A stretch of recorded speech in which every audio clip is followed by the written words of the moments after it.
अस्सलाम वालेकुम। Hopefully you all are doing well. This is Mohammad Abdullah Khalid और इस वीडियो में हम बात करेंगे एमडी कैट ग्रेस मार्क्स के हवाले से कि किन बच्चों को मिलेंगे, कब मिलेंगे और कितने मार्क्स मिलेंगे। सेकेंडली हम बात करेंगे कि जैसा कि आप जानते हैं कि एमडी कैट के रिजल्ट के फ़ौरन बाद एमबीबीएस बीडीएस एडमिशन्स 2022 जो है वो स्टार्ट हो जाएंगे और उन एडमिशन्स के लिए जो डॉक्यूमेंट्स आपको रिक्वायर्ड हैं उन पे बात करेंगे कि आप वो डॉक्यूमेंट्स तैयार रखें। ये ना हो कि एडमिशन स्टार्ट हो जाए और हमारे पास कोई डॉक्यूमेंट मिसिंग हो। तो इन दो चीजों पे आज की वीडियो को हम लेके चलेंगे। सबसे पहले ग्रेस मार्क्स की बात की जाए तो हमेशा मैंने आप लोगों को एम्पावर करने की कोशिश की, हमेशा ये बताया कि pmc.gov.pk is the official website for PMC और साथ में आपको प्रोविंशियल यूनिवर्सिटीज की जो ऑफिशियल वेबसाइट्स हैं वो भी बताई और ये भी बताया आपको कि जब भी कोई ऑफिशियल नोटिफिकेशन आएगा तो इन वेबसाइट्स पे आएगा, इनके ट्विटर हैंडल्स पे आएगा। हम भी इन्हें देख के वीडियोस बनाते हैं। हमने आपको कहा कि आप डायरेक्ट इन पे जाएं, आप हमारी वीडियोस भी ना देखें, लेकिन हमने क्या किया, हमने पहले एमडी कैट की तैयारी की अपना सुकून तबाह करके डिफिकल्ट सिचुएशंस के अंदर, इन सोचों में कि किस बुक से करनी है, कितनी करनी है। हमने आउट ऑफ पीस जाके अपनी तैयारी की, एमडी कैट अटेम्प्ट किया। तो फिर अब जो लोग हमारा जो पीस खराब करते हैं, मतलब अब ऑफिशियली कोई चीज़ अनाउंस नहीं हुई तो कौन आपको कह सकता है कि तुम्हें इतने नंबर मिलेंगे, इस दिन पे मिलेंगे, इन बच्चों को मिलेंगे। और आप वो डिफरेंट लोगों की वीडियोस मुझे भी भेजते हैं, खुद भी सुनते हैं कि ये हो गया, ये हो गया, वो कर दिया, वो कर दिया पीएमसी ने। डेफिनेटली जो हुआ वो ठीक नहीं हुआ और इस पे जो ऑफिशियल स्टैंडिंग है अभी तक वो ये है कि पीएमसी ने एडमिटिंग यूनिवर्सिटीज को कह दिया हुआ है कि आप इस पे काम करें। और अगर आप इस्लामाबाद वालों की वेबसाइट खोलें तो उन्होंने वेबसाइट पे भी मेंशन कर दिया कि हम इस पे काम कर रहे हैं, जितने क्वेश्चंस हमें आउट ऑफ सिलेबस लगेंगे तो हम उसके ग्रेस मार्क्स देंगे। अब यहाँ पे समझने वाली बात यह है कि ग्रेस मार्क्स अब डिफरेंट प्रोविंशियल यूनिवर्सिटीज में डिफरेंट ग्रेस मार्क्स मिलेंगे। अब ये नहीं हो सकता कि पंजाब का बच्चा कल को ये शिकायत करे कि सिंध वालों को 10 नंबर मिले, मुझे 5 मिले। तो उनके 10 आउट ऑफ सिलेबस थे, तुम्हारे 5 आउट ऑफ सिलेबस थे। तो पहली चीज तो ये समझ लें कि हर यूनिवर्सिटी डिफरेंट ग्रेस मार्क्स देगी। दूसरी बात ये, इन केस अगर एक बच्चा है उसने 5 के 5 गलत किए, उसके जो नंबर हैं वो 147 बन रहे, तो आफ्टर ग्रेस मार्क्स उसके जो नंबर हैं वो 152 बन जाएंगे। लेकिन एक बच्चा है उसके 193 नंबर बन रहे हैं और उन 5 out of the syllabus MCQs में से उसने 3 ठीक किए हुए थे, तुक्का ठीक लगाया हुआ था, सिर्फ 2 गलत थे उसके, तो उसे सिर्फ 2 नंबर मिलेंगे। ठीक वालों के तो नंबर नहीं मिलेंगे ना। अब ये बात मैंने आपको समझा दी। दूसरा आपसे ये भी रिक्वेस्ट जाते जाते फिर कर लूं कि इन ऑफिशियल वेबसाइट्स पे जाएं और इनके ट्विटर हैंडल्स पे जाएं और मैं कोशिश करूंगा इस वीडियो की डिस्क्रिप्शन में आपको ऐड कर दूं सारी वेबसाइट्स ऑफिशियल्स, ताकि आपके पास अपडेटेड इंफॉर्मेशन आए। फेक न्यूज ना आप सुने, ना आप देखें, ना आप ग्रुप्स में शेयर करें। हम आपको कभी भी ये नहीं कहेंगे कि ये हो सकता है, ये उम्मीद की जा सकती है, ऐसा होना चाहिए, because I am nobody to influence. हम आपको हमेशा ये बताएंगे कि ये हो चुका है, इसके मुताबिक आपको ये करना चाहिए। हमने जैसे जब आप एमडी कैट दे रहे थे तो हम ये वीडियो बना के आपको भेज चुके थे कि एमडी कैट दे के घर आना है तो 6 बजे से पहले पहले इन ईमेल आईडीज पे आपने मेल करनी है अगर आउट ऑफ सिलेबस कोई एमसीक्यू आया। क्योंकि ऑफिशियल नोटिफिकेशन था तो हमने आपको आपके एमडी कैट खत्म होने से पहले बता दिया था कि अगर कोई आउट ऑफ सिलेबस क्वेश्चन आया तो इन ईमेल आईडीज पे जाएं और वहां पे जाके आप रिपोर्ट कर दें। अब अगर रिजल्ट की बात की जाए तो अपनी इस वीडियो में मैंने डिटेल से बताया था कि रिजल्ट कब आएगा, फिर एडमिशन कब स्टार्ट होंगे, लेकिन क्योंकि ये ग्रेस मार्क्स वाला चक्कर अब आ गया तो डेफिनेटली मेरा नहीं ख्याल कि इसी वीक के अंदर अंदर कोई रिजल्ट आएगा। वीकेंड तक उम्मीद की जा सकती है कि अनाउंसमेंट्स हो जाएंगी कि इतने एमसीक्यूज आउट ऑफ सिलेबस थे, इन केस अगर थे तो उनके ग्रेस मार्क्स दिए जाएंगे और फिर नेक्स्ट वीक के स्टार्ट मिड में आपका रिजल्ट आ जाएगा। यहाँ पे आखिरी जरूरी बात करें तो यूएचएस ने नोटिफिकेशन निकाला जिसमें ये बताया कि कौन कौन से डॉक्यूमेंट्स आपको एडमिशन्स के लिए चाहिए। यहाँ पे ये बात नोट कर लें कि ये सिर्फ यूएचएस के लिए नहीं है, क्योंकि ये जनरल एक इंफॉर्मेशन है, तो ये तमाम पाकिस्तान के बच्चों के लिए या ओवरसीज पाकिस्तानीज के लिए है कि वो इन डॉक्यूमेंट्स को तैयार रखें ताकि at the time of admissions कोई इशू ना रहे। सबसे पहली चीज जो इस नोटिफिकेशन में आपको पता होनी चाहिए कि हमेशा मेडिकल के जो पब्लिक सेक्टर के कॉलेजेस हैं उनमें इन 5 कैटेगरीज पे एडमिशन होते हैं।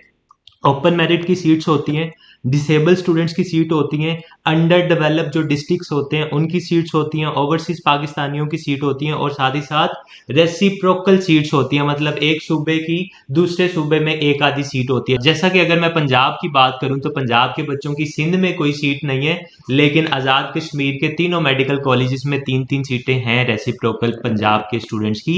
इसी तरह से बाकी सूबों के बच्चों की भी एक दूसरे सूबों में रेसिप्रोकल सीट्स होती हैं। तादाद बहुत कम होती है, इंशाल्लाह इस पे भी आपको एक डिटेल वीडियो बना के आपको इस पे इन्फॉर्म करेंगे।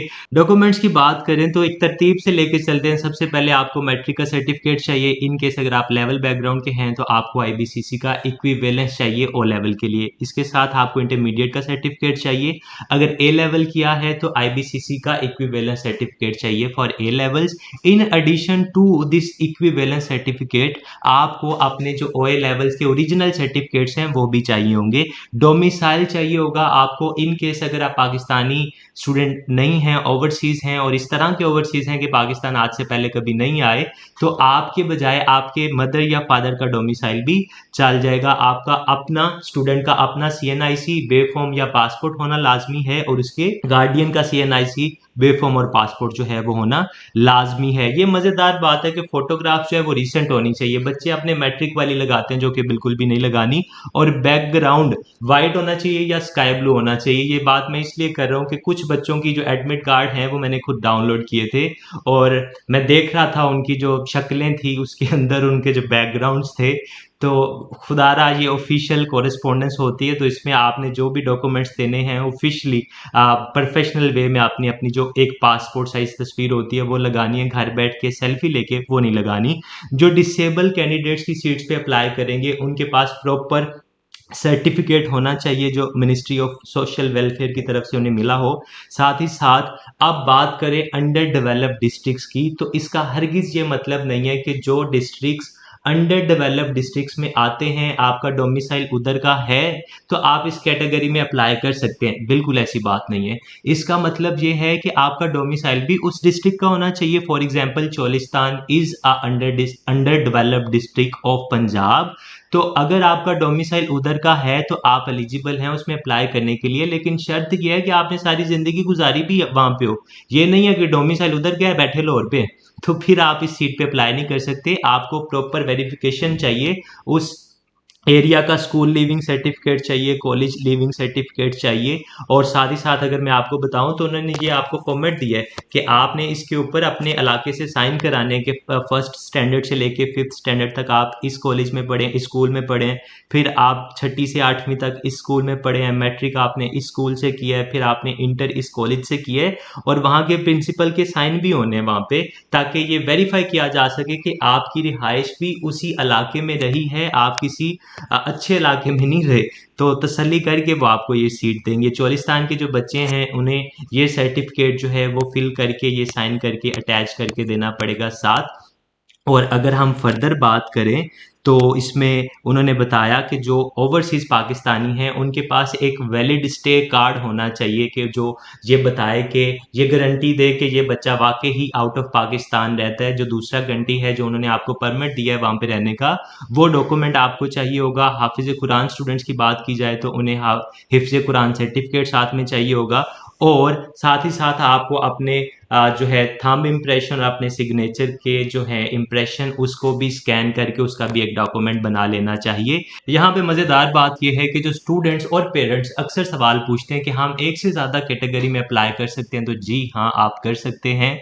और ये प्लीज़ नोट दैट का पहला पॉइंट इस चीज़ का सबूत है कि जब आप एक से ज़्यादा कैटेगरीज में अप्लाई कर रहे हैं तो आपने हर कैटेगरी के लिहाज से जो रिक्वायर्ड डॉक्यूमेंट्स हैं वो लाजमी अटैच करने हैं, जो आपने स्कैन करने हैं डॉक्यूमेंट्स को ब्लैक एंड वाइट। ये बताने वाली बातें नहीं है लेकिन हम नहीं फॉलो करते, इसलिए मैं आपको बता रहा हूँ कि कलर स्कैन नहीं करना, ब्लैक एंड वाइट स्कैन करना, और जो फाइल का साइज है 2 MB से ज़्यादा नहीं होना चाहिए। अगर 2 MB से ज़्यादा होगा आप अपलोड करेंगे, अपलोड नहीं होगा, आप फिर परेशान हो जाएंगे कि मेरी वेबसाइट ठीक नहीं चल रही। लास्टली उन्होंने आपको ये बताया कि बच्चे ये गलती करते हैं कि जितने डॉक्यूमेंट्स मैंने ऊपर आपको बताया ना, इन सब को एक ही PDF में कन्वर्ट करते हैं, स्कैन करके सबकी तस्वीरें एक ही PDF में कन्वर्ट करके अपलोड कर देते हैं, फिर इनके पास कुछ बचता नहीं है अपलोड करने के लिए। तो वहाँ वेबसाइट पे अलग-अलग ब्लॉक्स होंगे कि इस ब्लॉक में आपने पासपोर्ट साइज तस्वीर अपलोड करनी है, इस ब्लॉक में आपने मैट्रिक का सर्टिफिकेट अपलोड करना है, इस ब्लॉक में आपने इंटरमीडिएट का सर्टिफिकेट अपलोड करना है तो आपने उन नॉमिनेटेड ब्लॉक्स के अंदर ही वो पर्टिकुलर पीडीएफ फाइल्स जो हैं वो अपलोड करनी है। ऐसा नहीं करना कि सब डॉक्यूमेंट्स की